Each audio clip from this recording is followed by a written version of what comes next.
الحمد للہ رب العالمین والصلاة والسلام علی خیر الخلق محمد وعلی آلہ وصحبہ اجمعین۔ محترم حضرات، جنت اب موجود ہے، اللہ تعالیٰ نے پیدا فرمایا ہے، اور جہنم یہ بھی موجود ہے، اور اللہ تعالیٰ نے آسمان و زمین کے اس دنیا کے پیدا کرنے سے پہلے ہی اللہ تعالیٰ نے لکھ دیا ہے کہ کچھ لوگ جہنم میں جائیں گے، کچھ لوگ جنت میں جائیں گے۔ کتب اللہ مقادیر الخلائق قبل 50,000 سنہ، یعنی اللہ تعالیٰ نے 50,000 سال پہلے ساری تقدیریں لکھ کر رکھ دی، لیکن کون کدھر جائے گا اس کا کسی کو نہیں پتا۔ اعملوا فکل میسر لما خلق لہ، عمل کرتے جاؤ، ہر ایک کی تقدیر میں کیا ہے میں نہیں جانتا کہ میری تقدیر میں اللہ نے کیا لکھا ہے، مجھے عمل کرنے کا حکم ہے، اللہ کی جنت کی امید کرتے ہوئے، جہنم سے بچتے ہوئے میں عمل کرتے جاؤں گا، بس میرا کام۔ تو آج جو حدیث ہم پڑھنے جا رہے ہیں، اس حدیث میں بتایا گیا کہ جنت اور جہنم آپس میں گفتگو کریں گے، مکالمہ کریں گے، ایک دوسرے سے کنورزیشن کریں گے۔ تو یہ جاری ہے، جاریۃ علی التحقیق، یہ گفتگو دونوں کی جاری ہے، اللہ تعالیٰ ہے جو کسی کو ہر ایک کو زبان دیتا ہے۔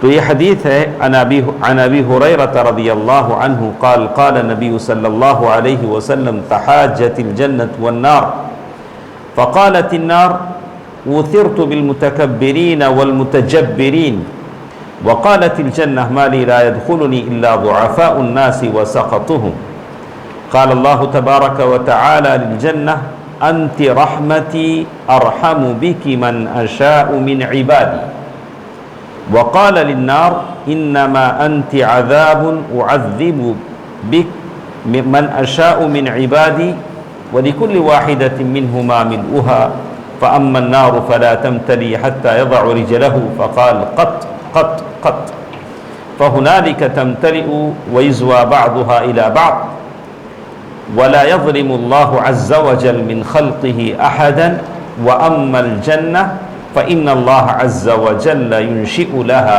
خلقا۔ ابو ہریرہ رضی اللہ تعالیٰ عنہ فرماتے ہیں کہ اللہ کے نبی صلی اللہ علیہ وسلم نے فرمایا، جہنم نے کہا کہ مجھے متکبروں اور جابروں کے ذریعے ترجیح دی گئی۔ جہنم نے کہا کہ میرے اندر آنے والے تکبر کرنے والے ہیں اور ظالم ہیں، جو جابر ہیں۔ جنت بولی کیا بات ہے کہ میرے اندر آنے والے کمزور معمولی قسم کے لوگ ہوتے ہیں، جنت میں جانے والے وہ لوگ ہوتے ہیں جو معمولی سمپل لوگ ہوتے ہیں۔ سمپلسٹی اسی لیے کہا کہ سادگی جنت میں لے جاتی ہے، لیکن جہنم میں جانے والے ظالم، جابر، تکبر کرنے والے، فخر کرنے والے لوگ ہوتے ہیں۔ تو پھر اللہ تعالیٰ نے کہا، اللہ تعالیٰ نے جنت سے فرمایا تو میری رحمت ہے۔ اللہ تعالیٰ نے جنت سے فرمایا کہ تو میری رحمت ہے۔ آپ اچھی طرح جانتے ہیں کہ رحمت دو ٹائپ کی ہوتی ہے، ایک مخلوقہ، ایک غیر مخلوقہ۔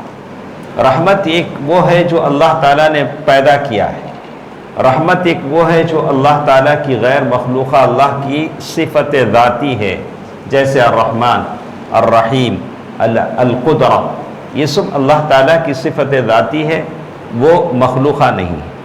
ایک رحمت مخلوقہ ہے، اللہ تعالیٰ نے رحمت پیدا کی، باپ بچے پر رحم کرتا ہے، جانور اس کے بچے پر رحم کرتا ہے، یہ رحمت ہے۔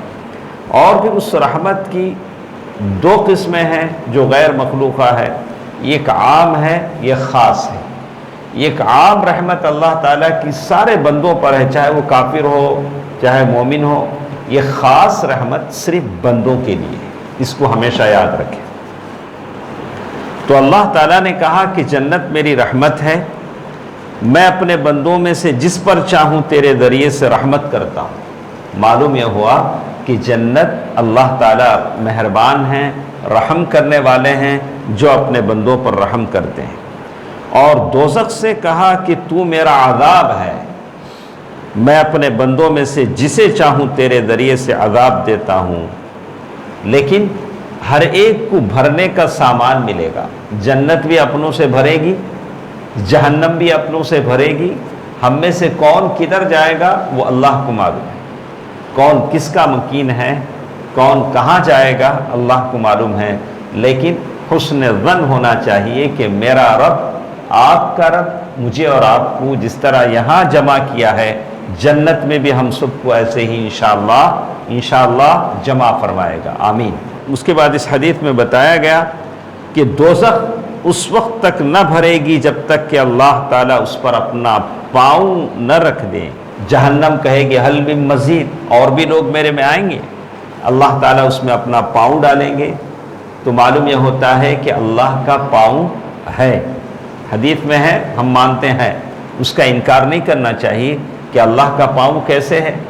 کہا کہ ولا تشبیہ ولا تمثیل، اللہ کا پاؤں ہے اس کے جلال کے مطابق ہے، کما یلیق بجلالہ وقدرتہ۔ اس کے بعد اس میں کہا اس وقت وہ کہے گی جب اللہ تعالیٰ پاؤں ڈالیں گے، قط قط قط، بس ہے، اب مجھے نہیں چاہیے، بس ہے، اب میرا پیٹ بھر چکا ہے، قط قط قط کے معنی بس بس ہے۔ اور اس کے بعد وہ کہا گیا کہ اور اس وقت وہ بھرے گی اور اس کا بعض حصہ سمٹ کر بعض سے لگ جائے گا، یزوی بعضھا الی بعض۔ تو معلوم یہ ہوا کہ اللہ جہنم بھرنے کے لیے کسی اور کو اٹھا کے اس میں نہیں ڈالیں گے، جو جس کی سزا نہیں ہے اس کو سزا نہیں دیں گے، اپنا پیر ڈالیں گے کہ جہنم سمٹ کر برابر ہو جائے گی۔ وَلَا يَظْلِمُ رَبُّكَ أَحَدًا، اور اللہ تعالیٰ اپنی مخلوق میں سے کسی پر ظلم نہیں کرے گا۔ اور جنت کو بھرنے کے لیے اللہ تعالیٰ ایک نئی مخلوق پیدا کرے گا، اس طرح جہنم بھرے گی اور اس طرح جنت بھرے گی، اور جنت بھرنے کے لیے اللہ تعالیٰ ایک اور مخلوق کو پیدا کرے گا اور بغیر عمل کے اسے جنت میں ڈال دے گا۔ تو یہاں ایک بات معلوم ہوتی ہے کہ جنت میں داخل ہونے کے لیے ہمارا عمل سبب نہیں، اللہ کی رحمت سبب ہے۔ یہ غلط ہے کہ ہم اپنے عمل سے جنت میں جاتے ہیں، لیکن اللہ تعالیٰ سے امید ہونی چاہیے، جہنم کا خوف ہونا چاہیے، جنت کی امید ہونا چاہیے۔ سب سے بڑھ کر اللہ کا رحم و کرم ہے جو آدمی کو جنت میں لے جاتا ہے۔ اللہ تعالیٰ مجھے اور آپ کو جنت کے مکینوں میں سے بنائے، آمین۔ والسلام علیکم ورحمۃ اللہ وبرکاتہ۔